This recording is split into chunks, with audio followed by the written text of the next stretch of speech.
Hi, I'm Bill Schmick. Welcome to 30 Minutes. Hi, I'm Bill Schmick. Welcome back. And today we're going to talk about Medicare. Oh no, don't switch channels. I know it's a complicated subject, but I promise you that I'm going to try to make Medicare for you as easy as possible. And honestly, we need to do that because, as you will see, Medicare is going to be in your retirement one of the most important programs that you're going to need to deal with.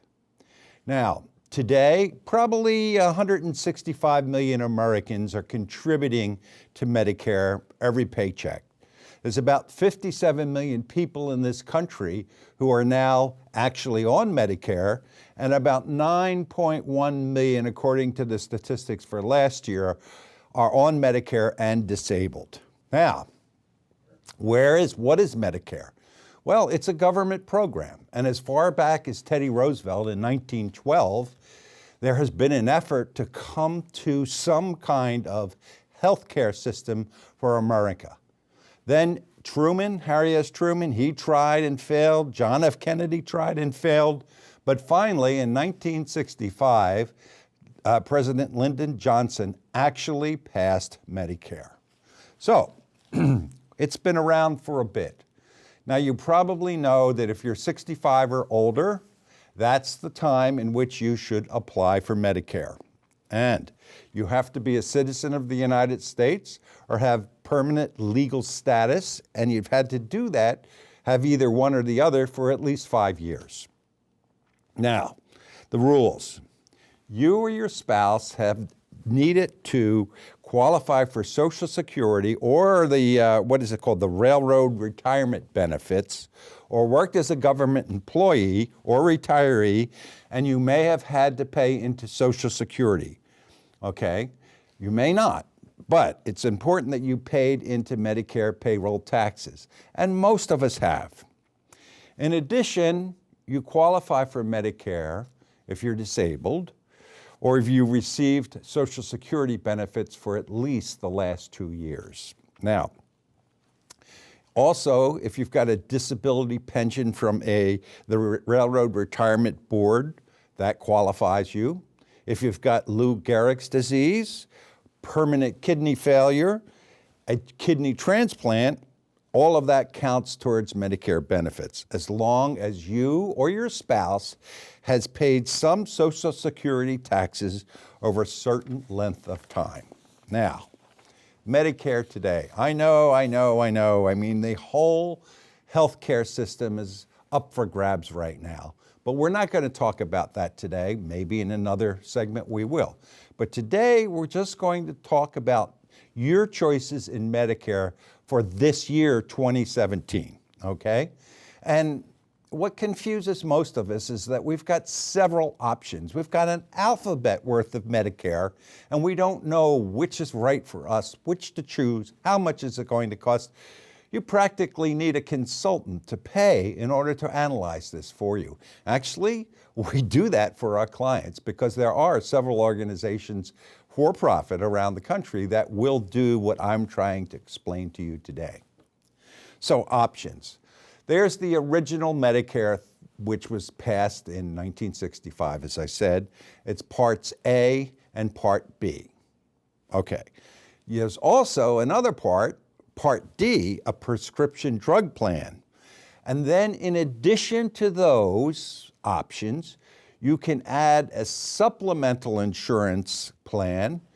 One's called Medigap, which will pay for the things that original Medicare doesn't pay for, or Medicare Advantage. Some people call this Medicare Part C, and these plans are offered by private insurance companies that are basically an alternative to Medicare.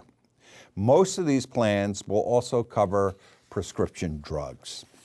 Now, let's start very basically with Medicare Part A, the original plan. Now, as I said, it's a federal government-run plan. And Plan A, think about it as covering hospital insurance. That's what it does. Inpatient care in a hospital, and in addition to that, let's say you go from the hospital to a skilled nursing home. It pays for short-term care in a skilled nursing home, and sometimes it pays for care at home or in a hospice.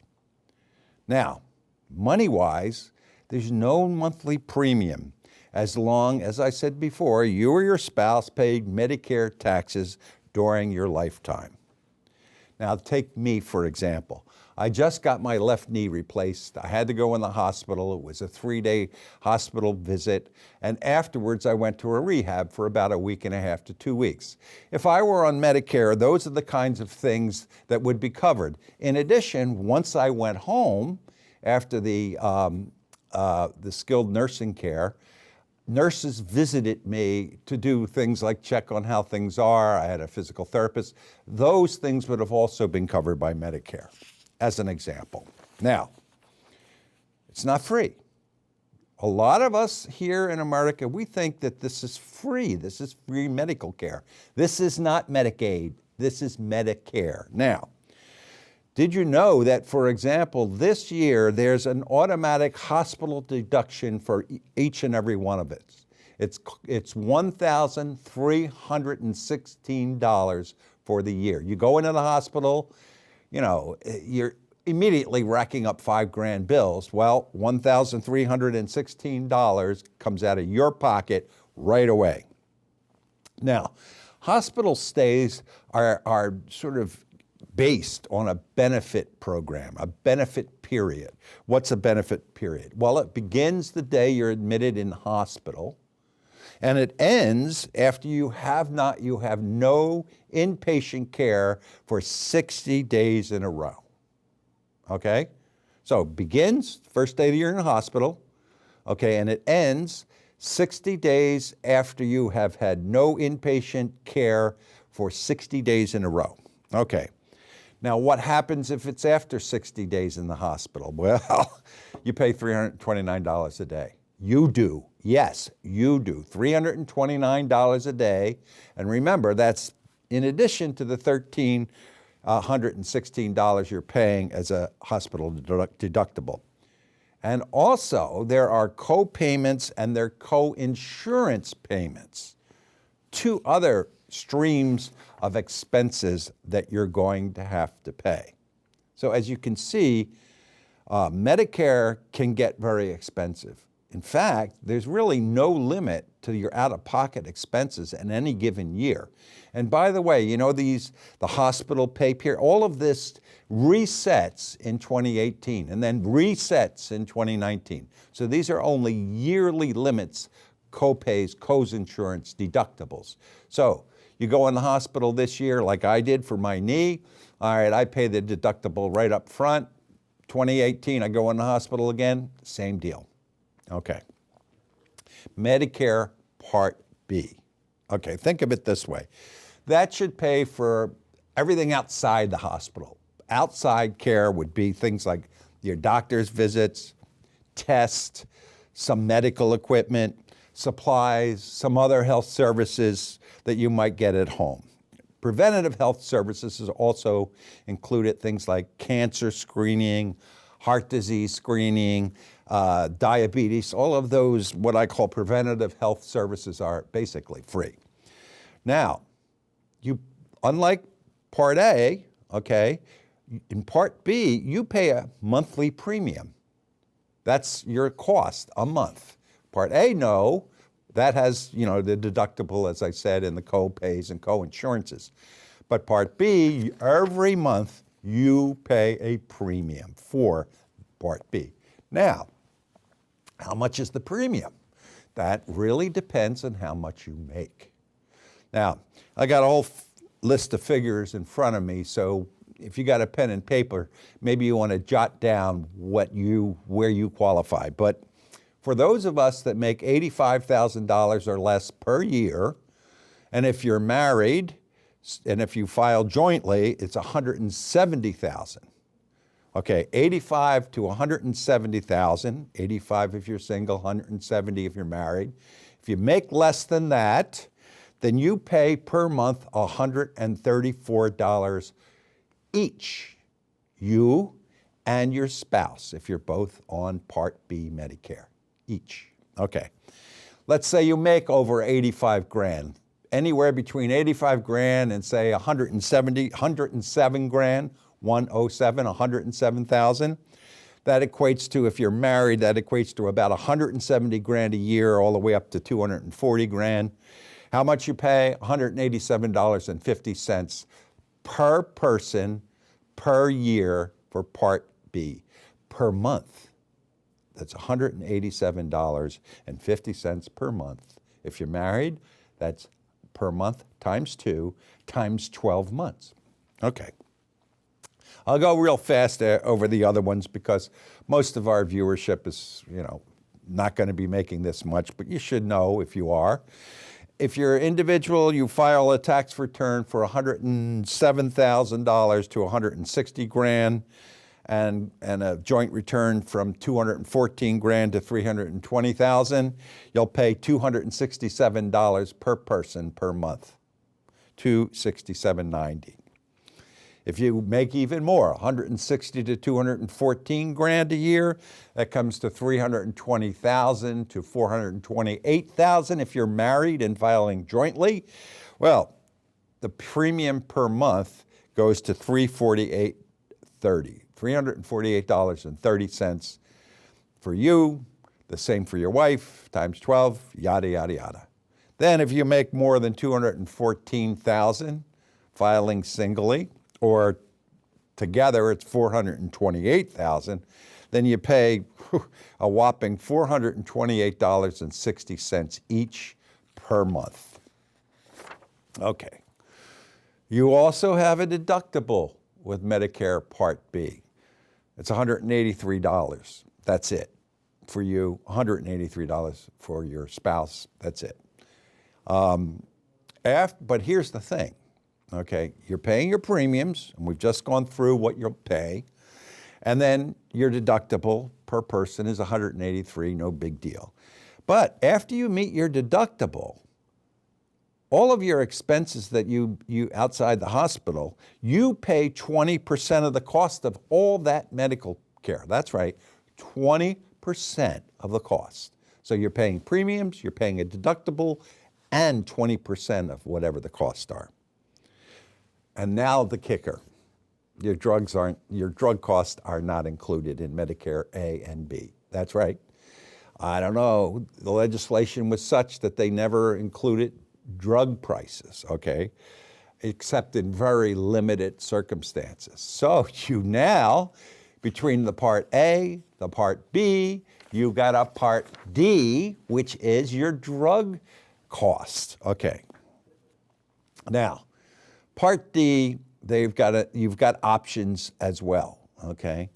So Part D is basically insurance offered by private companies, but these companies are approved by Medicare, okay? Not every single insurance company can come out there and do it, okay? And the premiums, I wished I could give you a list of premiums, but the premiums vary plan to plan to plan. And they're all over the place. Some of the plans have an annual deductible, like your Part A hospital deductible. You might have to pay this deductible, whatever it is, before the plan kicks in and picks up the costs. Okay, it varies. So there's insurance company that offer Part D, which covers your prescription drugs. The costs are different, the deductibles are different, but what isn't is every insurance company has what is called a formulary. And a formulary is a list of their covered drugs, what they'll cover. Okay. Every plan, of course, to make it complicated, every plan has a different list of drugs, every one, okay? So, now, the one thing that is true that Medicare requires every drug company to cover drugs that treat every medical condition, but not the specific drugs. So if there's 4 drugs that treat high blood pressure, okay, a drug company will offer different prices for each one, as you know. The insurance company under Part D only has to provide one of those 4 drugs, okay? And it could be in a generic form of the drug as well. So what the point is here is when you go out there to look for an insurance company to cover your Part D prescription drugs, you got to make sure that whatever drugs you're taking are covered by that plan, okay? Because some will and some will not cover your prescription drugs. And what you pay for that prescription drug or drugs is going to differ depending upon what the plan the plan is offered by the insurance company. So so you have a formulary of drugs with a list of drugs they cover, but then there's the cost of the drugs to you, and these drugs are in tiers, what's called drug tiers. Okay, so each plan places the drugs they insure into different tiers. Every tier drug has a different copay and a co-insurance, okay? So you may take a heart medication in, say, tier 3 in one plan, and the very same drug might be in tier 4 in another plan. Now, in addition to that, what you pay the pharmacy for the drug can also be different from plan to plan. Okay, so let's go through it. Formulary, list of drugs. Each insurance company offers you a list of drugs. Each one of those insurance companies has to cover, at least offer you one drug that will cover every medical condition that we have. Now, this formulary, a list of drugs, so your drug may not be covered in this plan, insurance plan, but maybe in this one, and maybe in this one. But the problem is how much are you going to pay for them? That's where these tiers come in, okay? Tier 1, Tier 2, 3, 4, whatever. And each, as I said, each one of these tiers may have your drug in it, but you may pay different amounts for that drug in a copay or a co-insurance. And in addition to the tiers, you've got another issue, which is the pharmacy. Some pharmacies will charge you even more than others. Okay, so let's say I take a brand name drug to treat a chronic condition, okay? Without insurance, my chronic condition is going to cost me $250 a month. So I'm paying for Part A, Part B, Medicare, but I didn't take Part D prescription drugs. So in addition to A and B, I'm paying $250 a year for a month for one prescription. All right. So I go into Part D and I take a look at all the insurance companies, and what I find is one of the plans has my drug on it that I need in a Tier 2, and they pay $35 a month in a copay for that same prescription that I was paying $250 for without insurance. But another plan has the very same drug on it, but it's in Tier 3, not Tier 2. And so instead of paying a copay of $35, I'm paying a copay of $92. Got it? So it's complicated, but in Part D, you've got various different levels of payments and choices of drugs. Okay, now, have you heard of the donut hole? Okay, most of us have. And we don't quite know what it is, but all we do know is that you can mount up incredible costs that no one covers in consuming prescription drugs, and it's called the donut hole. Okay. Different levels of coverage as your drug costs reach certain set amounts. Okay, so yes, as we've just gone over, there's all sorts of different drug costs, okay? Now, for Part D, your annual deductible is limited to $400 in 2017. Now, so you pay a deductible in Part D, $400. After that, all you pay is the copay or co-insurance for your drugs, and the insurance company pays the rest, right? So you've got your premium that you're paying or your co-deductibles from the insurance company. You've got an annual deductible for Part D of $400 in 2017, and after that, the insurance company pays for everything that your copay or your co-insurance doesn't. All right, so for example, I used the the point that I'm paying $32 a month for my drug from this insurance company instead of $250. Well, after I pay my $400 deductible, okay, whatever that comes to, okay, then the insurance company will pick up the difference between what I'm paying $32 and $250, which is what I would be paying a month if I wasn't insured. Got it? Okay. Now, that works until I rack up $3,700 in drug costs, in total drug costs. Okay? I'm covered until then. But then I enter the donut hole. And I'll tell you, I know people whose prescription drug costs are well over $100,000 a year. Okay? So how does this donut hole work? Okay, as I said, according to the law, when you reach $3,700 in total drug costs, then any prescription after that of a brand name drug, you pay 45% of the total cost of that drug. Okay? Your plan picks up 5%, and then what happens with the other 50%? Whoever manufactured the drug gives you a 50% discount. Okay, that's the way it works, all right?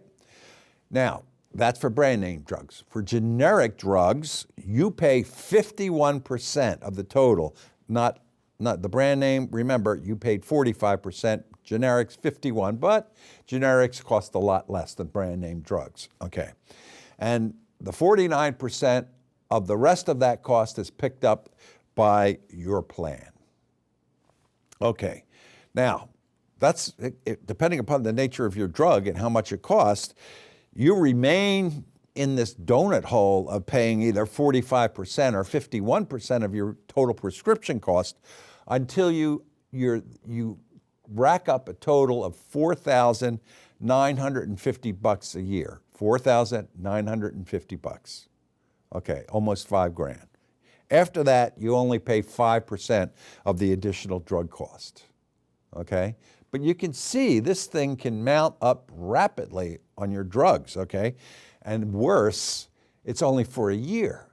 So if you continue to have to take this drug or drugs year after year, you're reset every year, okay? So that means that if you've got a high-paying drug or drugs, you could be in a donut hole every year consistently. Okay, so Medicare Part D, the premiums for it, okay?